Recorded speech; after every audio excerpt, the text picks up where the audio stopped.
नमस्कार दोस्तों, मैं रेखा शर्मा अपने YouTube channel learning career institute में आप सभी का स्वागत करती हूँ। आज हम आप सबके लिए आदिकालीन हिंदी साहित्य का वर्गीकरण और सिंध साहित्य से जितने भी प्रश्न बनेंगे वो सारे इस वीडियो के माध्यम से कवर हो जाएंगे।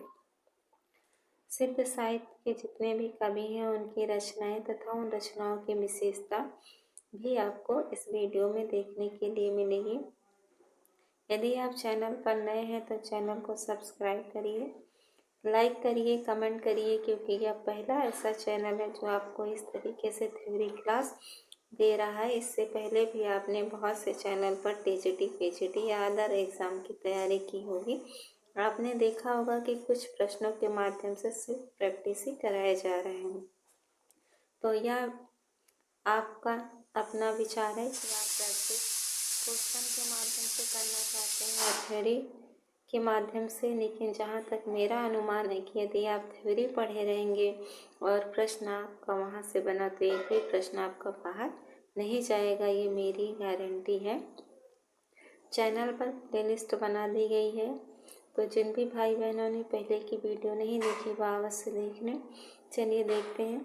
आदिकालीन हिंदी साहित्य का वर्गीकरण: सिंध साहित्य, नाथ साहित्य, जैन या रास साहित्य, चारण या रासो साहित्य, लौकिक साहित्य, गद्य साहित्य। आदिकालीन अपभ्रंश प्रभावित हिंदी रचनाएं: सिंध साहित्य, नाथ साहित्य, श्रावकाचार, भारतेश्वर, बाहुबली रास, हमीर रासो, राउरबेल। गद्य पर उक्ति व्यक्ति प्रकरण, ये भी गद्य में लिखा गया है। वर्ण रत्नाकर, ये भी गद्य में लिखी गई रचना है।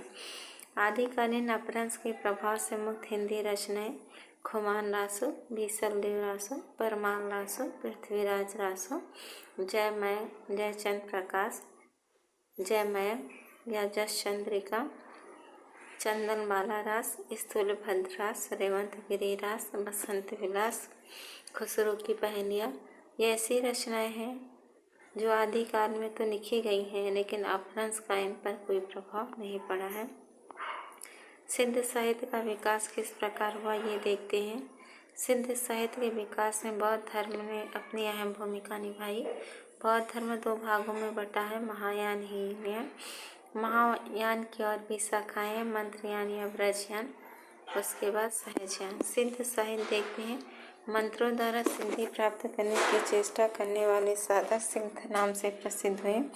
सिद्ध साधकों ने बौद्ध धर्म के ब्रजयान तत्व का प्रचार करने के लिए जो साहित्य जन भाषा में लिखा वह सिद्ध साहित्य कहलाता है। राहुल संस्कृतायन ने हिंदी काव्य धारा में 84 सिद्धों का नाम का उल्लेख किया है, जिसमें से सिद्ध साहित्य से यह साहित्य प्रारंभ होता है। हिंदी साहित्य में यह पहली काव्य धारा है जिसमें कम से कम 3 महिलाएं हैं। आपको ये याद रखना है, या आपसे इस प्रकार से प्रश्न भी पूछा जा सकता है कि हिंदी साहित्य में ऐसा कौन सा साहित्य है जिसमें महिलाओं ने भी अपनी अहम भूमिका दी है। तो आपको ये बताना होगा कि हिंदी साहित्य में ऐसा साहित्य जो है वह सिद्ध साहित्य है, जिसमें इन 3 महिलाओं ने अपनी अहम भूमिका दी है। उन महिलाओं का नाम क्या है? मणिभद्रा, मेखलफा तथा लक्ष्मीकरा ने अपनी अहम भूमिका अदा की है। वस्तुतः यहीं से हिंदी साहित्य में महिला लेखन का प्रारंभ होता। तो आपसे प्रश्न ये भी पूछेगा कि हिंदी साहित्य में महिला लेखन का प्रारंभ कहाँ से होता है, तो आपको बताना होगा सिद्ध साहित्य ऐसा साहित्य है जहाँ से महिला लेखन का प्रारंभ होता। मुनि दत्त एवं द्वीप ब्रज ने सिद्धों की काव्य भाषा को संध्या भाषा कहा है। तो आपको ये याद रखना है कि सिद्ध साहित्य की भाषा को संध्या भाषा किसने कहा है। तो याद रखिएगा इन कवियों के नाम जिन्होंने भी सिद्ध साहित्य को संध्या भाषा कहा है। वो कवि आपके कौन है? मुनि दत्त जी हैं और द्वीप ब्रज, इन दोनों ने सिद्धों की भाषा को संध्या भाषा कहा है। एक प्रतीक भाषा नाम दिया है। वस्तुतः सिद्ध साहित्य की भाषा क्या है? मागधी अवहट है। तो आपसे ये पूछेगा सिद्ध साहित्य की भाषा क्या है, तो मागधी अवहट है, जिसमें संध्या शब्दों का बाहुल्य है। यह साहित्य मुक्तक शैली में लिखा गया। अब आपसे प्रश्न ये बनाएगा कि सिद्ध साहित्य किस भाषा में लिखा गया है, तो सिद्ध साहित्य जो है मुक्तक भाषा में लिखा गया। इसमें दोहा, गीत आदि का प्रधान है। ध्यान रखिएगा, आपकी सहूलियत के लिए ये अंडरलाइन कर दे रहे हैं जिससे आपको पढ़ने में असुविधा ना हो। सिद्ध साहित्य का विकास पूर्वी भारत जैसे बिहार, बंगाल, उड़ीसा, असम में हुआ। सिद्ध साहित्य को सर्वप्रथम प्रकाश में लाने का काम 1916 में हरिप्रकाश शास्त्री जी ने किया था। ये मोस्ट इम्पॉर्टेंट लाइन है जो हम आपके लिए अंडर मार्क कर रहे हैं। उन्होंने बौद्ध गान और दोहा शीर्षक से सिद्धों की कुछ कविताएं प्रकाशित कराई। दूसरा प्रयास डॉक्टर प्रबोध चंद्र बागची ने किया। उन्होंने तिब्बती पाठों के माध्यम से शास्त्री जी के पाठ में आवश्यक संशोधन किए और पाठोद्धार करके टीका सहित उसे पुरस्कारकार प्रकाशित कराया। तीसरा प्रयास सिद्ध साहित्य को प्रकाश में लाने का जो आपके बहुत ही चर्चित कवि या लेखक है राहुल संस्कृतायन जी ने 1945 में किया। इन्होंने नेपाली प्रतियों के आधार पर हिंदी काव्य धारा का संपादन किया और फिर तिब्बती पाठ के आधार पर सरहपा के दोहों का संग्रह किया। समग्र रूप से सिद्ध साहित्य का संपादन सर्वप्रथम प्राच्यविद वेंडिल ने किया था। यह नाम मोस्ट इम्पॉर्टेंट है, आप इसको अवश्य याद रखिएगा।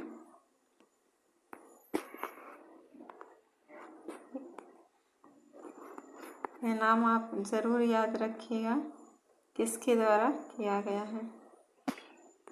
चलिए आगे देखते हैं।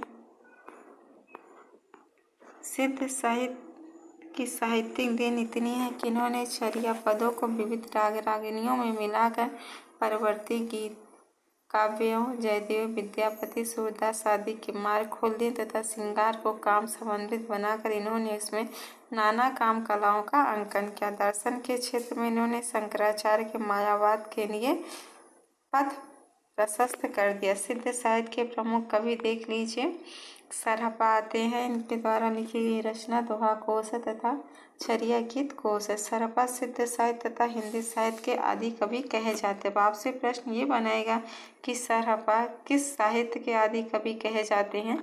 ऑप्शन आपको 4 देगा, उसमें से सिद्ध साहित्य, हिंदी साहित्य, नाथ साहित्य, जैन साहित्य, इस प्रकार से ऑप्शन देगा और आपसे पूछेगा कि सरहपा जो है किस साहित्य के आदि कवि माने जाते हैं। तो आपको दोनों साहित्य याद रखने हैं, सिद्ध साहित्य और हिंदी साहित्य, क्योंकि ये दोनों साहित्य के आदि कवि माने जाते हैं। ब्राह्मण कुल में उत्पन्न हुए थे किंतु बाद में बौद्ध भिक्षु भी हो गए। इन्होंने 2 अन्य नाम भी मिलते हैं, राहुल भद्र तथा सरोज ब्रज। नाम याद रखिएगा, राहुल भद्र नाम जो है इनके बौद्ध धर्म से संबंध है और सरोज ब्रज नाम जो है ब्रजयान से संबंध है, क्योंकि यह पहले ब्राह्मण में कुल में उत्पन्न हुए थे और बाद में ये बौद्ध भिक्षुक बन गए। ये सहजयान और सहजिया संप्रदाय के प्रवर्तक माने जाते हैं। कौन? आपसे ये प्रश्न बनाएगा, ये मोस्ट इम्पॉर्टेंट लाइन याद जरूर रखिएगा कि सहजयान या सहजिया संप्रदाय के प्रवर्तक कौन है। तो आपको आंसर बताना है, सरहपा जी जो है इसके प्रवर्तक है और इनका समय याद रखिएगा 769 ईस्वी में हुआ था, जिससे अधिकांश विद्वान सहमत हैं। इन्होंने सर यानी बाढ़ बनाने वाली लड़की से विवाह किया था, इसीलिए इनका नाम सरहपा पड़ा। अब आपको इनके नाम को लेकर भी कोई कन्फ्यूजन नहीं रखना है कि इनका नाम सरहपा क्यों पड़ा, ये आपको यहाँ पर स्पष्ट कर दिया है। पाद या पा सिद्धों का आदर सूचक, इसलिए इन्होंने पा जोड़ा। इनके रचित 32 ग्रंथ माने जाते हैं, जिनमें से दोहा कोश हिंदी की रचनाओं में प्रसिद्ध है। सरहपा के दोहा कोश पर आद्र ब्रज ने एक टीका विषयपद भंजिका शीर्षक से भी लिखी थी। सरहपा ये भी सिद्ध साहित्य के कवि हैं, तो इनकी रचनाएं चर्यापद, चित्रगुहा, गंभीराय, महामुद्रा, ब्रजगीति, शून्यता दृष्टि। सरहपा का जन्म क्षत्रिय कुल में 780 में हुआ था। सरहपा इनके गुरु थे।